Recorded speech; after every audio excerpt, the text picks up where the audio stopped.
அன்பு தமிழ் நெஞ்சங்கள் அனைவருக்கும் வணக்கம். இது உங்க bachelor of business club channel. Cordyceps military காளான் என்பது இதன் முழுப்பெயர். இது காளான்னா இல்ல ஒருவகை பூஞ்சையா? உண்மை என்ன? தினேஷ் என்ற ஒரு நண்பர் ஒரு வீடியோ லிங்கை நமக்கு அனுப்பி இதைக் கேட்டார். அதற்கான வீடியோ இது. இதை வளர்க்க நம்பகமான ஒரு பயிற்சி இடம் ஹிமாச்சல பிரதேசத்தில் உள்ள ICAR directorate of mushroom research Chambaghat, Solan, Himachal Pradesh என்ற இடத்தில் உள்ளது. பயிற்சி கட்டணம் 7500 ரூபாய். 3 நாட்கள் முழுமையான பயிற்சி கிடைக்கும். இதன் முகவரி இமெயில் அட்ரஸ் இறுதியாக வரும். சாதாரண காளான்களை விடவும் பல மடங்கு அதிகமாக விலை போகிறது இந்த கார்டிசெப்ஸ் காளான். இதனுடைய மருத்துவ குணங்கள் தான் அதற்கு காரணம். பொதுவாக இந்த காளான் வெப்ப மண்டல காடுகளில் காணப்படும்.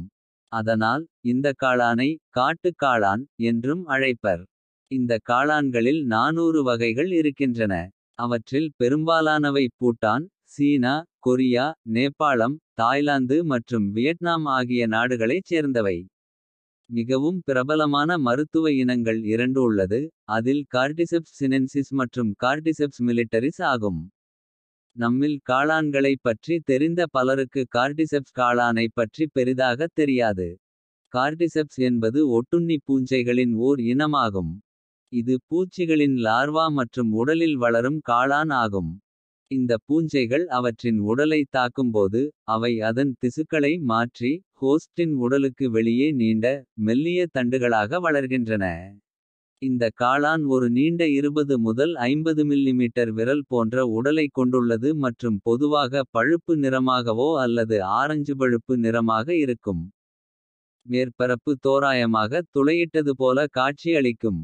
இது பாரம்பரிய சீன மருத்துவத்தில் நீண்ட ஓகாலமாகவும் இந்திய சித்த மருத்துவத்திலும் பயன்படுத்தப்படுகின்றன. கார்டிசெப்ஸ் பெரும்பாலும் இயற்கை எனர்ஜி பூஸ்டராக கருதப்படுகிறது. கார்டிசெப்ஸ் ஆஸ்துமா, மனச்சோர்வு, நீரிழிவு நோய், சோர்வு, அதிக கொழுப்பு மற்றும் மேல் சுவாசக் குழாய் நோய் போன்ற உடல்நல பிரச்சனைகளிலிருந்து பாதுகாக்க முடியும் என்றும் சீன மருத்துவத்தில் கருதப்படுகிறது. இன்று பாரம்பரிய மருத்துவமுறைகள் மட்டுமன்றி நவீன மருத்துவத் துறைகளிலும் விரிவாக பயன்படுத்தப்படுகின்றன. இது வட இந்தியாவில் பெரும்பாலும் காணப்படுகிறது. தமிழகத்தில் ஒரு சில காடுகளில் மட்டும் தென்படும் இந்த காளானை திருப்பூர், தர்மபுரி போன்ற மாவட்டங்களில் உற்பத்தி செய்கின்றனர். இந்த காளானை உற்பத்தி செய்ய செலவு அதிகம் ஆகும். இது சந்தையில் பெரும் வரவேற்பை பெற்றுள்ளது. இது காடுகளில் கிடைக்கும் இந்த அரியவகை காளான் லட்சக்கணக்கில் விலை போகிறது. வளர்ப்பு காளான்கள் கிலோ 80,000 வரை விற்பனையாகிறது. இதை வளர்க்க விதை ஏதும் இல்லை. இது பூஞ்சையினம் என்பதால் ஒட்டுண்ணியாக இருந்து பூச்சி, புழுக்கள் மேல் ஒட்டிவிட்டு அதன் உடலிற்கு உள் இருந்து வளர்ந்துவரும். அதற்கான உணவாக அந்த பூச்சியையே உட்கொண்டு வளரும். இவ்வாறு காடுகளில் கிடைக்கும் இந்த அரியவகை காளான் மட்டுமே லட்சக்கணக்கில் விலை போகும். பெரும்பாலான சப்ளிமெண்ட்ஸ் தயாரிக்கும் ஒரு ஆய்வகத்தில் தயாரிக்கப்படும் கார்டிசெப்ஸை பயன்படுத்துகின்றன. கார்டிசெப்ஸ் சில நேரங்களில் காளான் என்று அழைக்கப்பட்டாலும் ஆய்வகத்தில் தயாரிக்கப்படும் கார்டிசெப்ஸ் வகை காளான் வளராது. மேலும் இது டிசு கல்ச்சர் என்ற முறையில் வளர்க்கப்படுகிறது.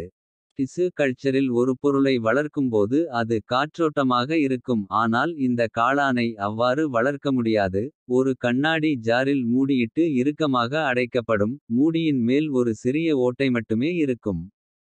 டிசு கல்ச்சர் என்பது பற்றி தெரிந்து கொள்ள வேண்டுமென்றால் நமது சேனலில் வீட்டில் இருந்தே குங்குமப்பூ வளர்ப்பது எப்படி என ஒரு வீடியோ உள்ளது, அதை பாருங்கள். நீங்கள் உங்கள் மாவட்டத்தில் உள்ள வேளாண்கல்லூரி அல்லது வேளாண் ஆராய்ச்சிகழகம் அல்லது அரசின் தொழில்பயிற்சி நிறுவனம் அல்லது அரசே மக்களுக்கு காளான் வளர்ப்பு பற்றிய பயிற்சி அளிக்கும் அங்கு சென்று இந்தவகை காளான் வளர்ப்பை கேட்டுதெரிந்து பயிற்சி எடுத்துக்கொள்ளுங்கள். அரசிடம் இருந்து பயிற்சி சான்றிதழும் கிடைக்கும்.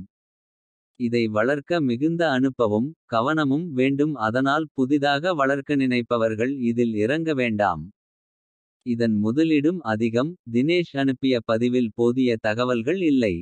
உங்களுக்கு பயிற்சியளிப்பது கடையா நிறுவனமா? அவர்களிடம் அரசு அனுமதியுள்ளதா? இது போதைகாளான் வகையை சார்ந்ததா என்பதை நன்கு ஆராய்ந்து வளர்க்க முடிவு செய்யுங்கள்.